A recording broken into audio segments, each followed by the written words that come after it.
Bueno, vamos a comenzar esta segunda charla. Nos ponemos en manos de la Mater.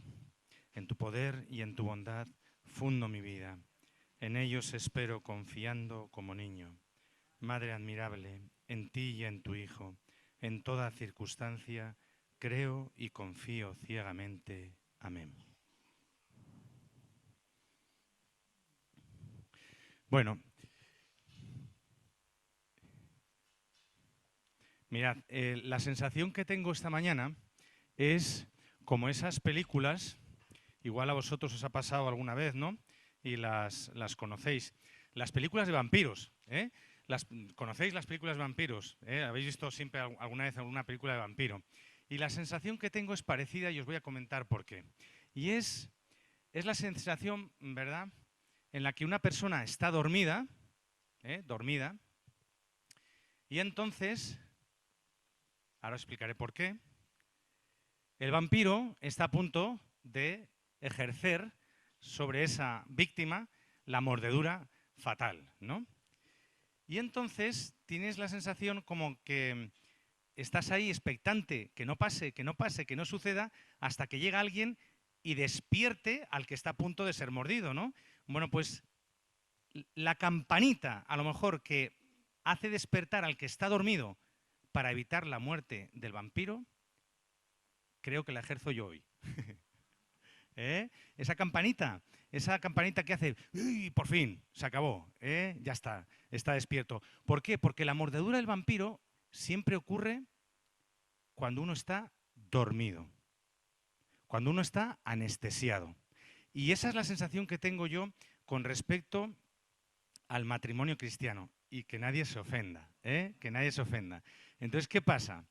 Pues que uno tiene la sensación como que ese matrimonio ha caído en un sueño anestesiado, que es el sueño de la costumbre. Me he acostumbrado.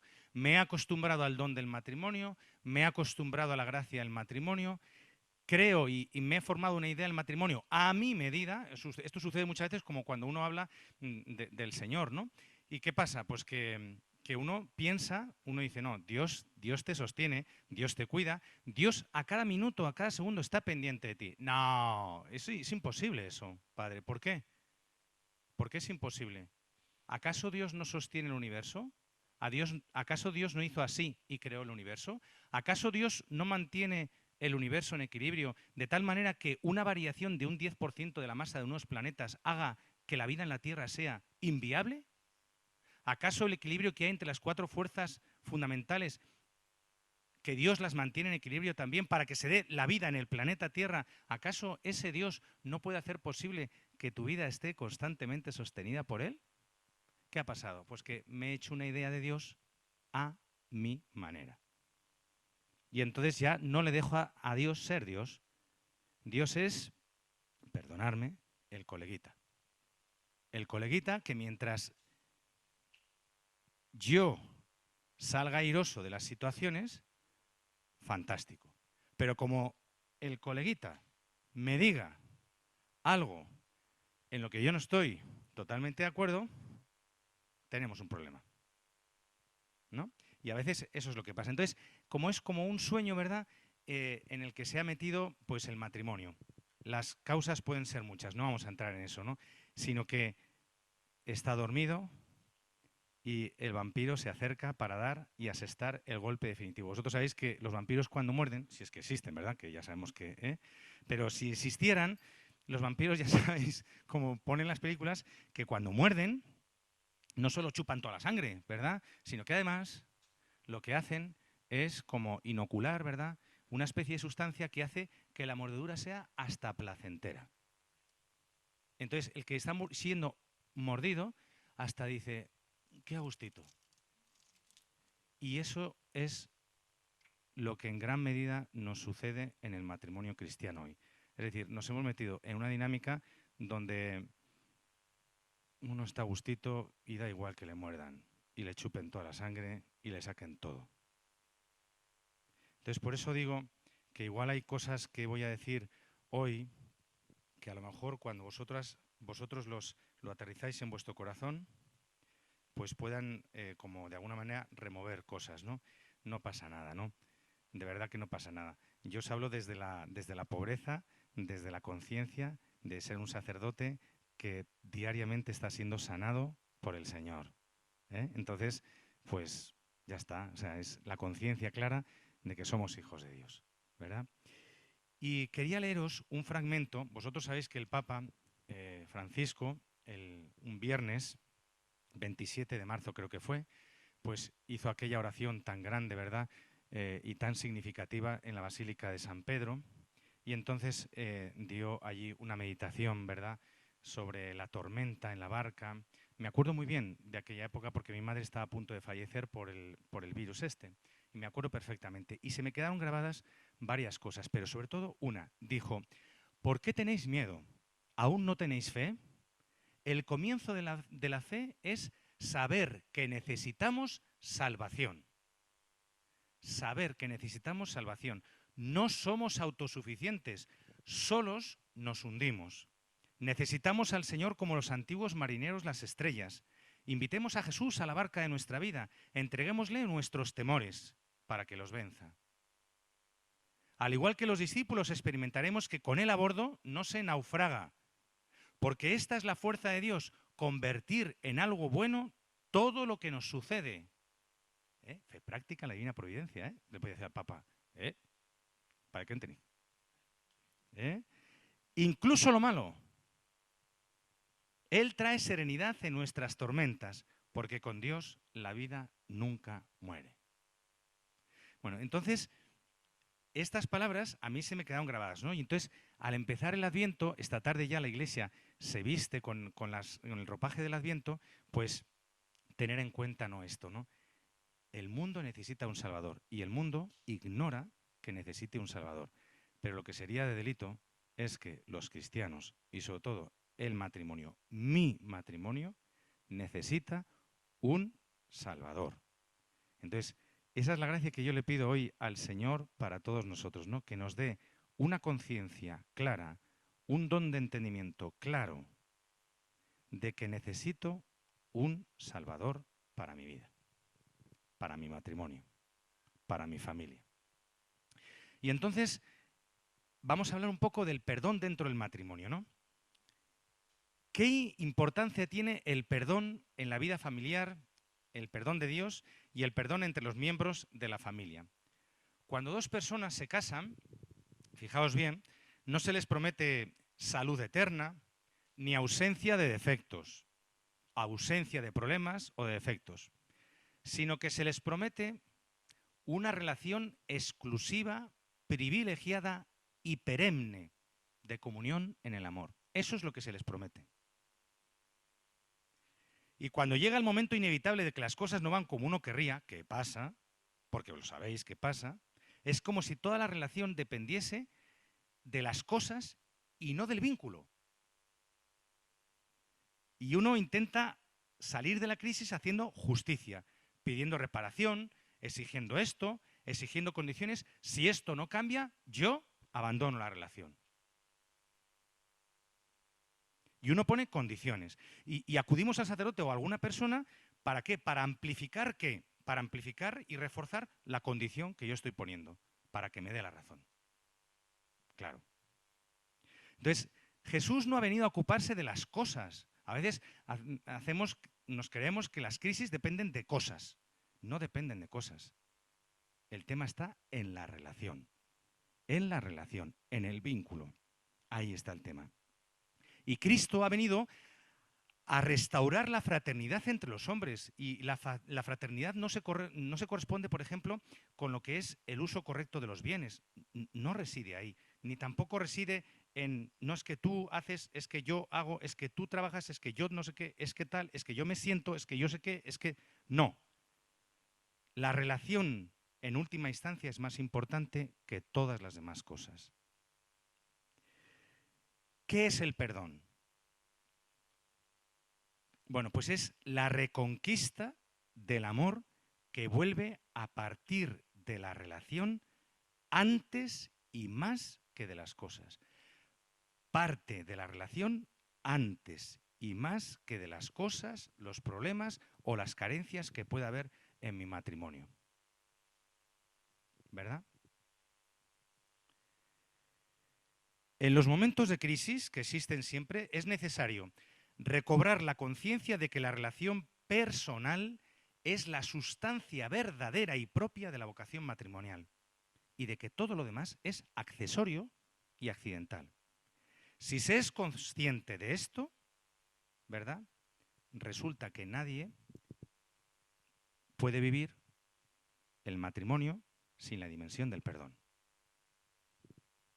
Entonces, el matrimonio, y vosotros lo sabéis por propia experiencia, ¿verdad? Es un vínculo personal y definitivo de comunión en la fidelidad recíproca. Pero es también un vínculo entre dos pecadores y no hay que olvidarlo jamás. Esto hay que grabárselo a fuego. Es decir, es un vínculo, claro que sí, pero entre dos pecadores. Y ser pecadores no significa únicamente que cometo pecados, ya, sino que tienes el corazón herido. Que tienes el corazón herido. O sea que yo llevo dentro de mí una tendencia a no ser fiel al amor del otro. Y esa tendencia la llevo en mí. Y cuando uno se casa, uno tiene que saber que hay dos que llevan esa tendencia que con audacia quieren vivir la comunión de Cristo esposo con la esposa de la iglesia. ¿De acuerdo? Entonces, es como el pecado es un acto de infidelidad con relación al amor de Dios. Entonces, todo ser humano nace y vive herido por esta tendencia a la infidelidad con relación al amor de Dios, que nosotros llamamos pecado original y lo hemos olvidado. Entonces, nosotros hemos olvidado, claro, es por eso os decía al principio lo del ejemplo del vampiro y el sueño. Como hemos caído en un sueño, pues, ¿qué pasa? Que nos hemos acostumbrado se ha adormecido la conciencia. Y como se adormece la conciencia, no hay remordimiento. Y como no hay remordimiento, pues uno está muy a gustito.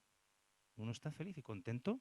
Están cayendo chuzos, pero uno está feliz y contento en el sentido pues eso, de que ya da igual todo. ¿Por qué? Porque está tan adormecido que las cosas más bárbaras ni te inmutas.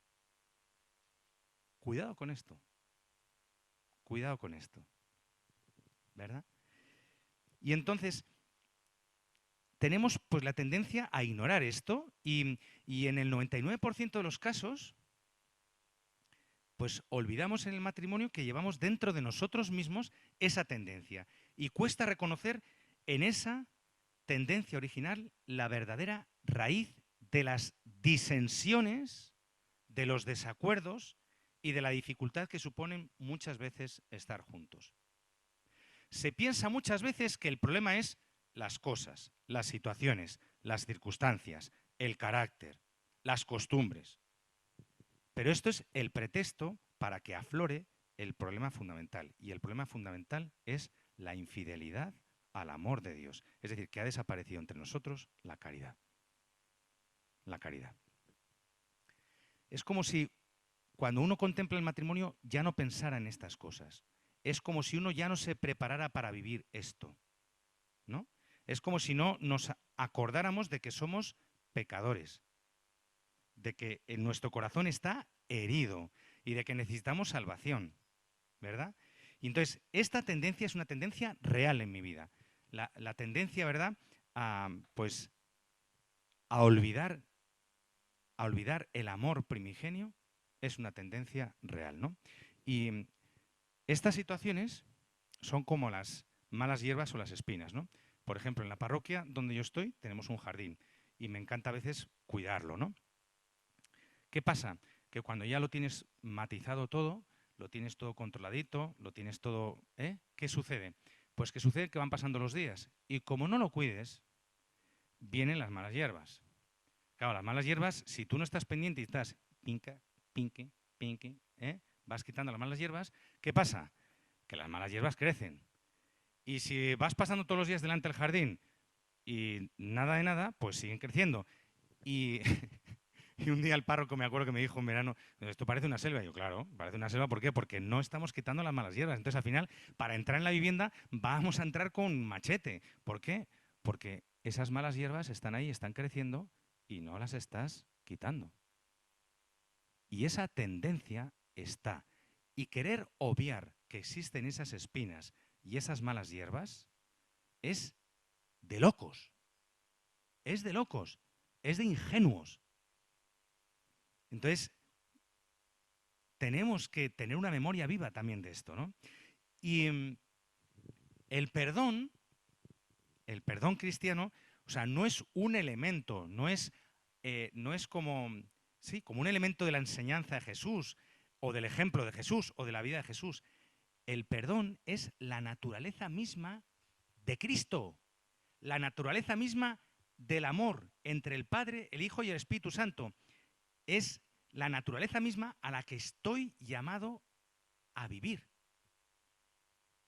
De hecho, el ángel, ¿verdad?, le dice a San José: María dará a luz un hijo y le pondrás por nombre Jesús, que significa Yahvé salva, Dios salva. Entonces, qué bonito sería que en este Adviento, pues lo que os decía hace un ratito, pedirle al Señor ese regalo, ¿no? El regalo de que yo experimente en mi vida que Yahvé salva, que Jesús es Yahvé salva para mi vida, que Dios me quiere salvar, ¿verdad? Y nos cuesta muchas veces creer que el Hijo de Dios ha muerto en la cruz, es decir, que ha dado su vida por y para esto. Nos cuesta muchas veces entender que el perdón, pues no es un acto externo, sino que coincide con lo que Dios es. A veces pensamos que es una cuestión de moral, pensamos que es una cuestión de comportamiento o de obediencia, pero es el nervio mismo del misterio de Cristo, ¿verdad? Y por tanto el misterio de Dios. Entonces, ¿dónde puedo yo entender el perdón? Pues uno lo entiende mirando a la cruz, donde tú te das cuenta de quién es Dios, que es perdón, misericordia sin límites, sin cálculos y sin reservas. Entonces, Dios se ha entregado a sí mismo en la cruz, ha entregado a su Hijo, el Hijo se ha donado para que el Espíritu Santo pueda ser también derramado en Pentecostés sobre todos nosotros. Entonces, quien se encuentra con Cristo acoge, ¿verdad?, a Cristo y es invadido totalmente por el perdón de Dios. Y esto sucede en todos los sacramentos. Tú vete mirando todos los sacramentos. En el bautismo y en la confirmación eres injertado en la vida cristiana, eres identificado con Cristo. ¿Y qué es lo que te da el sacramento, el bautismo y la confirmación? El perdón de los pecados. Te da el perdón, te da la misericordia de Dios. Te vas, por ejemplo, a la Eucaristía, el Cordero de Dios que quita el pecado del mundo. Te empapas en la sangre derramada de Cristo, que ha sido derramada por el perdón de tus pecados. Te vas al sacramento del perdón de los pecados y recibes también precisamente el sacramento de la misericordia de Dios. Te vas a la unción de los enfermos y exactamente igual recibes el perdón de los pecados, y es un sacramento que está destinado a aliviar las consecuencias más dolorosas del pecado, la enfermedad, o a curar y a sanar. Te vas al orden sacerdotal y 3/4 de lo mismo. Es la presencia eucarística del Señor y de su perdón real. Somos presencia sacramental de Cristo para prolongar, pues, precisamente la presencia eucarística del Señor y el perdón. Y uno puede pensar, ¿y el matrimonio? La pregunta es, ¿y el matrimonio perdona los pecados? Esa es la pregunta. O sea, todos los sacramentos perdonan los pecados. Vale. ¿Y el matrimonio? ¿Perdona los pecados también el matrimonio? Pues también. El matrimonio perdona los pecados. O sea, por medio de este sacramento, Dios salva a la humanidad de el pecado y sus consecuencias. Salva y redime, atención a esto, la relación entre el hombre y la mujer, la íntima unión a la que la naturaleza los dispone. Entonces, el sacramento del matrimonio salva y redime la relación conyugal de la división que el pecado introdujo en el mundo. La división entre la humanidad y Dios, que inmediatamente después del pecado se concreta en la relación entre el hombre y la mujer. Jesús, con su venida al mundo, restituye al hombre y a la mujer y consecuentemente a cualquier relación humana el fundamento y la consistencia original de la comunión, de la amistad, de la fraternidad. Entonces, el sacramento del matrimonio es como si Jesús perdonase la división que se ha insertado entre el hombre y la mujer para recrear una comunión redimida por su sangre. Es como si en cada matrimonio Adán y Eva aceptan encontrar nuevamente en Cristo y por Cristo la comunión perdida por el pecado. Esa comunión que sus recursos humanos, recalco esto, esa comunión que sus recursos humanos, como son las hojas de higuera, el hecho de esconderse, el hecho de mentir, el hecho de las excusas, el de acusarse, no consiguen restablecer ni garantizar. Eso es lo que consigue el matrimonio. Pero atención, así como el bautismo borra todos los pecados sin eliminar la tendencia a pecar, el matrimonio elimina la división sin eliminar la tendencia a dividirse. ¿Vale? Es decir, ¿el matrimonio elimina la división? Sí. Ahora, sin eliminar la tendencia a dividirse. ¿Y esto qué hace? Que la comunión de los cónyuges se convierta en un objeto de trabajo, de reconciliación constante. Del mismo modo que la conversión para cada bautizado es un trabajo para toda la vida, y pobre de él el que piense que llegará un momento donde no necesite conversión, igual es extrapolable al matrimonio. ¿De acuerdo? Y por eso Dios nos da sacramentos para profundizar y vivir el bautismo y para profundizar y vivir el sacramento del matrimonio. Y esos sacramentos pues son los sacramentos que ordinariamente recibimos. La Eucaristía, el perdón de los pecados, ¿verdad? Bien. Si con frecuencia las familias cristianas entran en crisis y se rompen, como cualquier otra familia, incluso peor, porque la referencia a Cristo es a menudo más formal que real. ¿Qué quiere decir esto? Pues que a veces hemos reducido la relación a Cristo, la relación nuestra con Cristo, más formal que real. ¿Qué quiere decir? Pues que hemos podido reducir nuestra relación con Cristo pues a un principio intelectual, a una verdad intelectual, a una verdad moral, a un principio moral, o que hemos podido reducir la relación con Cristo pues a puro sentimiento. Entonces, si el sentimiento funciona, si hay sentimientos pituti en el matrimonio, ¿verdad? Pues fantástico. En el momento en que deja de haber sentimientos pituti en el matrimonio, parece que todo se tambalea. Es que yo pensé, es que yo qué tal, es que yo qué cual. A veces reducimos la relación de Cristo en nuestro matrimonio a una verdad intelectual. Y uno lee textos y dices, qué bonito es este texto, qué maravilla, qué gozada. Oye, fíjate lo que dice. Ahora, de realidad en mi vida, nada, porque no lo aterrizo. O también sucede pues que mi relación con Cristo en el matrimonio pues es reducida a un principio moral. Yo cumplo. Claro, sí, yo todo. Sí, pum, pim, pa, yo todo. ¿Dónde está? ¿Dónde está el Señor ahí? ¿Dónde está la calidez del amor del Señor? No existe. Entonces, el perdón cristiano no se reduce al hecho de perdonar las deudas. El perdón cristiano, ojo, es ante todo memoria viva de un Dios que ha dado la vida por nosotros. Entonces, en el perdón cristiano se manifiesta claramente la excelencia de la preferencia por Cristo antes de que por uno mismo. La preferencia por Cristo antes que por uno mismo. Y entonces, ¿qué pasa normalmente cuando somos heridos en medio de la relación? ¿No? El perdón en una situación en la que uno está herido en su interior por el comportamiento del otro es necesario. Está herido en sí mismo, en su propia identidad, en su corazón. Y la venganza, el defenderse, el hacer pagar a otro la ofensa, es la manera instintiva y natural de defender nuestra propia vida. Y el problema es que la reacción vengativa no restablece mi vida, no sana mi vida ofendida, no la restaura. La venganza es una ilusión.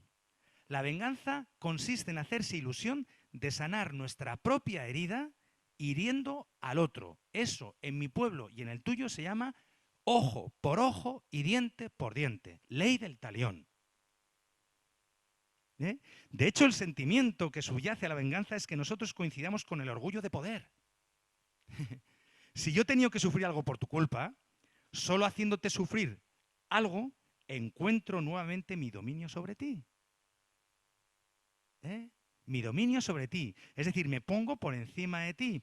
Seguramente no recuperaré el ojo que he perdido del trastazo, ni el diente perdido, sino que encuentro el sentimiento de ser superior a ti, de ser más grande y fuerte que tú. Y cuando Jesús se opone frontalmente a esta lógica, por ejemplo, de la venganza que se da en las ofensas, no lo hace por amabilidad, no lo hace por educación. Hombre, está mal visto esto. Esto, oye, cuidadito porque esto está mal, hombre. No, lo hace porque como sabe cómo está hecho tu corazón, pues sabe perfectamente que eso no es digno a tu corazón. Es decir, debemos leer el Evangelio y dejarnos que se anuncie ese Evangelio no solo con el deseo de conocer a Dios, sino con el deseo de que, conociendo a Dios, ese conocimiento de Dios arroje luz sobre mi propia vida. Luz sobre mi propia... O sea, no conocer únicamente a Dios, sino conocer lo que el conocimiento de Dios entraña para mi propia vida. ¿Verdad? Para mi propia vida. Entonces, Jesús nos reclama el perdón y nos revela que nuestra verdadera identidad no es la orgullosa sed de dominio, sino una capacidad de amor que se realiza y que se cumple en el don humilde de uno mismo. Estas cosas que estoy diciendo, sobre todo la venganza, a lo mejor pueden parecer muy tremendistas, pero vosotros sabéis que se dan. Vosotros y yo sabéis que se dan. Perdonad si alguno se siente directamente aludido. Pero es así. Es así. Hay una constitución del Concilio Vaticano II que San Juan Pablo II le encantaba nombrar. Muchos de los teólogos dicen que San Juan Pablo II colaboró directamente en la redacción de estos números centrales de la Gaudium et Spes. En concreto hay un número, que es el número 22, que a mí me chifla. Me chifla, porque es tan concreto que uno no tiene vías de escapatoria, porque normalmente uno quiere compadrear y busca atroches. Ya, yo voy para aquí, para acá, pum, y se va cogiendo atroches. Bueno, pues este número dice: el misterio del hombre, lo habréis escuchado muchas veces, el misterio del hombre solo se esclarece en el misterio del Verbo encarnado.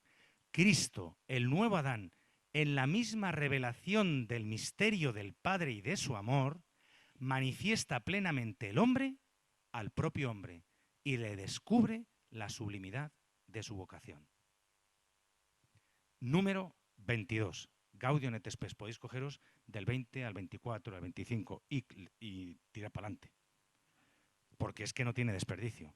De verdad, si alguno quiere coger lecturas muy bonitas de Adviento, ahí. No hemos acabado de hincar el diente al Concilio Vaticano II, ¿no?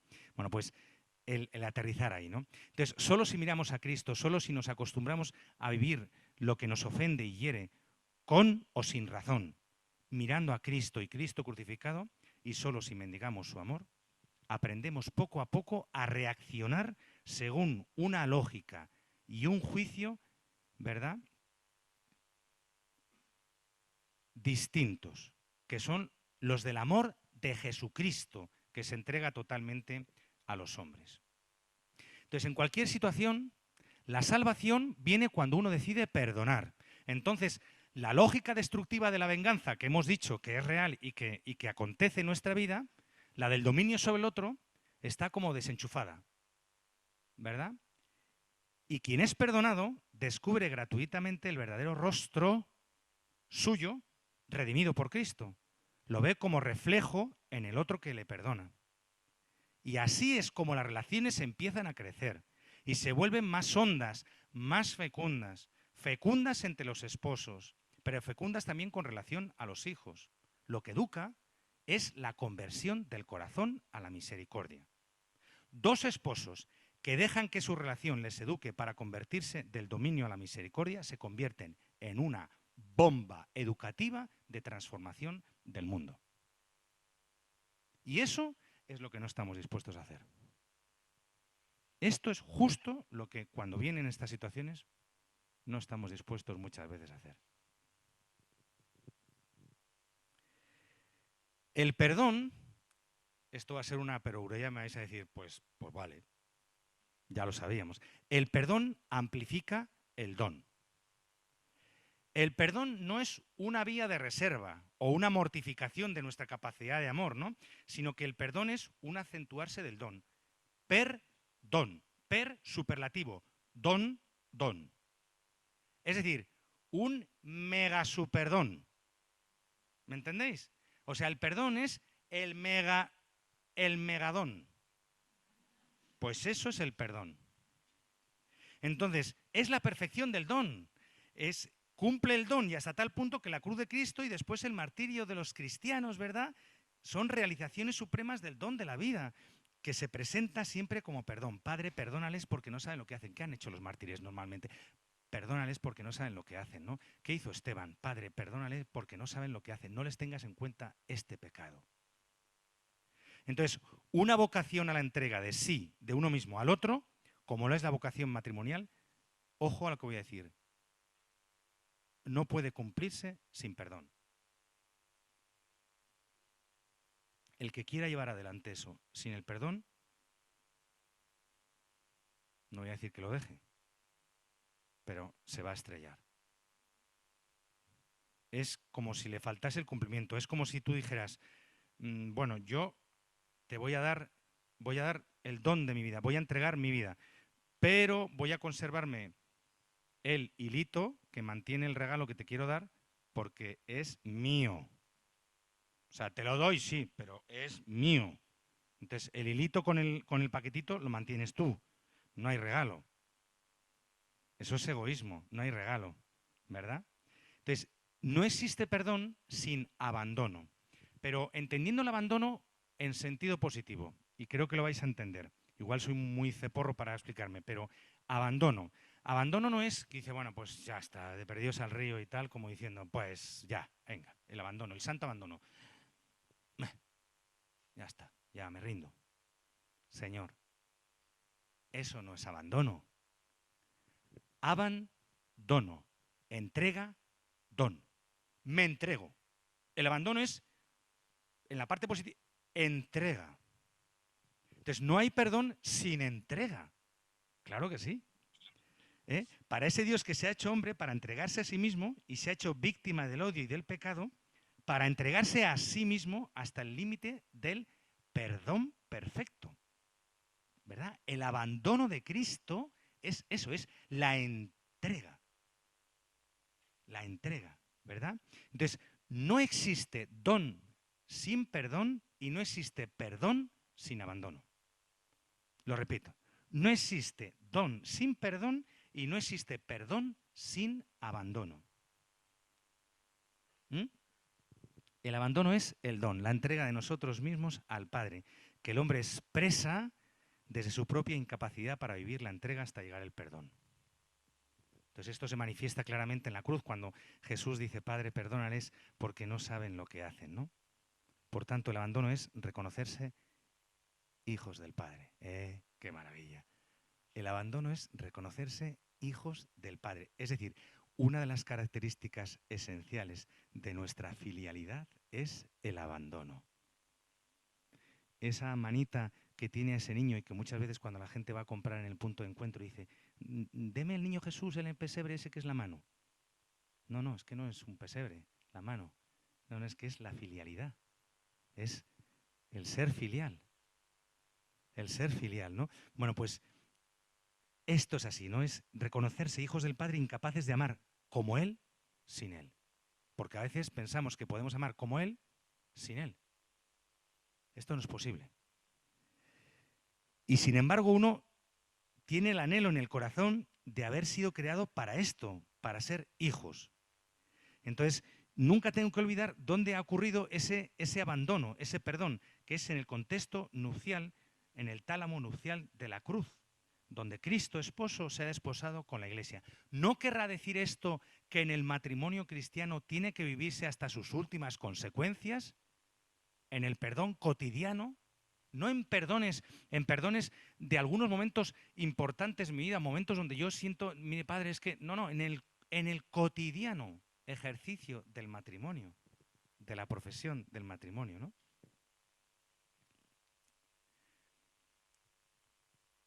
La manera concreta de vivir el perdón dentro del matrimonio, ya lo sabéis, ¿no? Es el el perdón habitual, cotidiano, ¿no?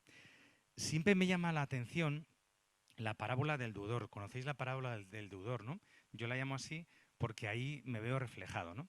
Es decir, un señor, ¿verdad? Tenía un deudor. ¿Os acordáis aquel? No, entonces el señor le perdonó una, una, una deuda a la cual no podía hacer frente. ¿Por qué? Porque era tan mega deuda que no podía hacer frente con nada ni con nadie, ni aunque tuviera una entidad financiera detrás respaldándole. No podía hacer frente a esa deuda.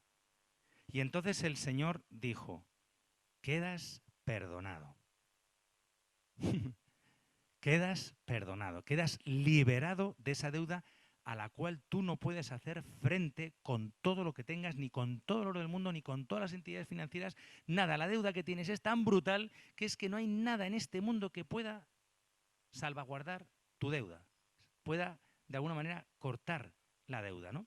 Y entonces, ¿qué pasa? Pues que aquel hombre salió y a una persona que le debía una minucia le estrangulaba. Págame lo que me debes. ¿Y qué pasa? Pues que el perdón cotidiano es la memoria viva del perdón que recibimos constantemente de Dios. Y ¿eh? A veces lo que estamos haciendo en muchas ocasiones es estrangular 1000 veces al día al marido, a la mujer y a los hijos porque hemos olvidado o porque no tenemos la memoria viva del perdón recibido. Y como ese deudor salimos y estrangulamos, págame lo que me debes, dame lo que me debes, la ofensa que me has hecho, ¿eh? Y estamos ahí pleiteando con mi marido, con mi mujer, con mis hijos, porque hemos olvidado el perdón, la memoria viva. Cuando digo memoria viva no solo me estoy refiriendo a un recuerdo intelectual, sino a la memoria existencial de lo que ha sucedido cuando Dios me ha perdonado. A veces reducimos el perdón a un estar bien. Ah, me siento tan a gusto, Padre, con tanta paz. Ya está, solo eso. ¿Qué ha sucedido ahí? ¿Qué ha sucedido ahí? Dios te ha dado su vida. Entonces, el gran deudor de la parábola, al perdonar a su pequeño, ¿verdad? Su pequeña deuda, ¿verdad? Insignificante, podía haber gustado de nuevo la alegría del perdón que había recibido su Señor, ¿verdad? Y renovar la alegría de la bondad de su Rey. Y entonces podría haber salido y podría haber dicho, mira, esta deuda que tú tienes conmigo es que ni siquiera se puede llamar deuda. Es que estoy tan feliz por el don que he recibido y tengo tan claro que lo que he recibido no lo merecía y me lo han donado por puro amor, que ni siquiera me siento, o sea, me siento mal hasta incluso perdonándote la deuda que me debes. Entonces, ¿qué pasó? Pues que no. ¿Qué hizo? Estrangularle. Págame lo que me debes. Págame lo que debes. ¿Cuántas veces en el matrimonio sucede esto? Con otras palabras, pero págame lo que me debes. Págame lo que me debes, ¿no? Una de las cosas, y esto también quiero que prestéis atención, muy sencillo, ¿no? Pero una de las cosas que más ayuda a mantener la memoria viva del perdón cristiano es la comunidad cristiana. Esto es una de las cosas que ayuda ¿a qué? A mantener viva la memoria del perdón. ¿Eh? Quien no hace referencia a un ámbito eclesial que vaya un poco más allá de la familia corre el riesgo de permanecer encerrado en su medida, en sus cálculos, en su justicia y, por tanto, en su condena superficial al otro. El ámbito eclesial, el ámbito de la liga, el ámbito, todos los ámbitos que muchas veces dicen, no, es que yo, mira, déjame en paz, yo es que prefiero no, el partido de fútbol, el Madrid, que va mal, además. Yo soy del Atleti. Quiero decir con esto que muchas veces es, no, qué pereza, no, qué tal. Y siempre pasa lo mismo. Padre, qué bueno que fui aquel día al santuario, qué maravilla, porque vine renovado. Y siempre volvemos con la misma historia, ¿no? Bueno, el perdón, que duda cabe que es vital en el matrimonio, ¿no? Fijaos bien, el perdón no es como cuando uno va por la carretera y de repente se le enciende un pilotito del coche. ¡Ping! Y dices, no se podía haber averiado en otro momento, tiene que ser ahora, ¿verdad? Entonces se enciende el pilotito. Solo sabemos mejor los hombres que las mujeres. También las mujeres, pero... Entonces, ¿qué pasa? Se enciende el pilotito y ya queda todo. Y entonces uno saca el coche de la carretera y va al arcén, y en el arcén pues uno empieza a mirar qué es lo que puede fallar, tal. Uno mira el libro de instrucciones. Esta luz significa que mm, no sigas el viaje, qué tal. O muchas cosas, ¿no? El perdón no es como apartarse del camino y aparcar el coche en el arcén para saber qué es lo que le ocurre al coche. El perdón es la vía maestra, es el carril central de la carretera, del matrimonio. A veces pensamos que la misericordia y el perdón en el matrimonio es como echarse al arcén para que mirar a ver qué le pasa y darle vueltas si fue antes la gallina, el huevo, la gallina. No, el perdón es el carril central, la vía maestra de mi matrimonio. Eso es el perdón. Eso es la misericordia. Entonces a veces pensamos que la misericordia es, pues eso, es aparcar el coche en el arcén. Entonces, en el perdón, Dios no se limita solo a borrar nuestra culpa, sino que nos regenera, nos da una vida, nos recrea, ¿verdad? Y esa recreación que nos hace el Señor nos mantiene en la existencia, nos impide que nos destruyamos. Aquella parábola de la adúltera, ¿os acordáis la parábola de la adúltera donde sorprenden a una mujer en adulterio y entonces vienen todos juntitos y de la mano? La ley de Moisés nos dice que hay que apedrearla hasta que muera. Y entonces Jesús les dice, el que esté libre de pecado que le tire la primera piedra. Es como si les recordara, vosotros estáis condenando a esta mujer a que muera, pero vosotros merecéis vivir. ¿Tú mereces vivir? ¿Tú? ¿Y tú mereces vivir? ¿Estás seguro que tú mereces vivir? ¿Acaso tú te has dado a ti mismo la existencia? ¿Mereces tú vivir? Entonces, ¿qué pasa? Que todo el mundo comienza a recogerse y a decir, vámonos, que la cosa se pone fea. Vámonos. Entonces queda la mujer y Cristo le dice, tu fe, no te condeno, ¿verdad? Vete en paz. Entonces aquella mujer, esto no significa una palmadita en la espalda, a la maja, no pasa nada, tira y sigue. No, es vete y en adelante no peques más. Es decir, lo que sucede en el corazón de aquella mujer es tan impresionante que aquella mujer, ¿cómo volvería? ¿Os habéis planteado alguna vez cómo volvería esa mujer a su casa? ¿Cómo miraría a su marido? Que probablemente su marido estuviera entre los que le iban a apedrear. Ojo, porque no estamos lejos. ¿Cómo miraría a su marido? ¿Cómo miraría a sus hijos? ¿Cómo miraría a todas las personas, ¿verdad? Que sabían perfectamente la situación que había pasado. Pues ella miraría como diciendo, quiero que existáis, quiero que la destrucción no llegue a vuestras vidas, quiero que la vida de Dios os construya constantemente y os mantenga en la verdadera vida. Eso es lo que quiero yo para vosotros, porque cuando yo he conocido este amor que a mí me ha regenerado, no puedo vivir sino para testimoniar ante vosotros que ese perdón es la garantía de la felicidad para vuestra vida. Y eso es lo que hizo San Pablo también. San Pablo perseguía, y con esto termino, perseguía a los cristianos pensando que estaba dando un culto de gloria a Dios. Ese Cristo es un embaucador, ese Cristo es un traidor. Y él perseguía y perseguía. Y los cristianos huían y perseguía y perseguía. ¿Y qué sucedió? Que el Señor le muestra, se deja ver, con una gracia actual como un piano de grande. Las gracias actuales no suponen que uno esté en gracia. Y de repente, ¿qué pasa? Que aquel hombre Saulo, ¿por qué me persigues? Pero ¿tú quién eres? Dice Pablo, ¿pero tú quién eres? No, soy Jesús. ¿Pero cómo Jesús? ¿Jesús? ¿El que hemos crucificado? Sí, me estás persiguiendo a mí. O sea, todo el mundo, todo se puso al revés en la vida de San Pablo. ¿Y qué pasó? Que a partir de ese momento ya no pudo vivir sino para eso, para la misericordia de Dios, para el perdón de Dios. Pues eso pido yo que suceda en este Adviento también para todos vosotros en vuestro matrimonio, que experimentéis esa maravilla del perdón cotidiano, que hagáis de ese perdón la vía sacra, la vía maestra de vuestra vida matrimonial y que tengáis la audacia de vivir esto hasta sus últimas consecuencias. Yo os garantizo, en el nombre de Dios, que la bendición llegará siempre a vuestra vida. Os lo garantizo.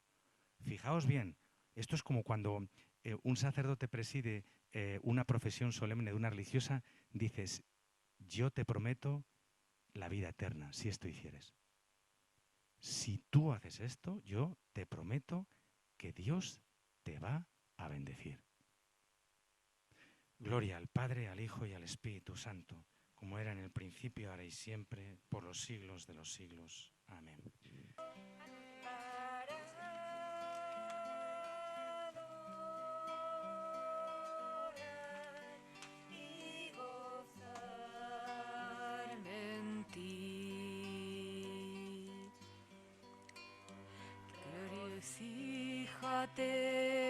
Regocíjate y escucha, mi Rey, que sea un dulce sonar para ti.